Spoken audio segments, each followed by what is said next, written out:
Wanini waadesu Yesus Kiristoosidha isa kadhata koo dhaga'u baajuu koo narraa darbatee dukkana na baasee wanta bara koo guutuu na deebisee gooftaan al tokko narraa calaasee. Wanini waadesu Yesus Kiristoosidha ani kana waadesu Yesus Kiristoosidha Yesus Kiristoosidha Yesus Kiristoosidha.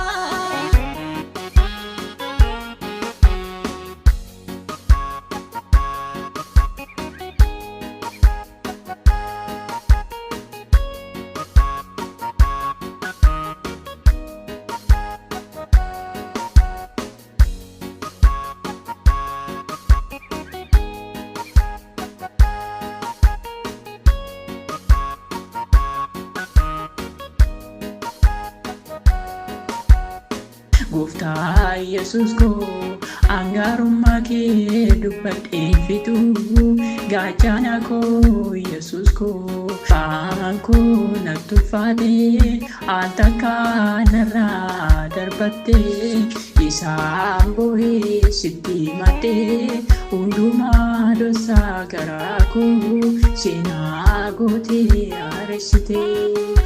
Gooftaa Yesus koo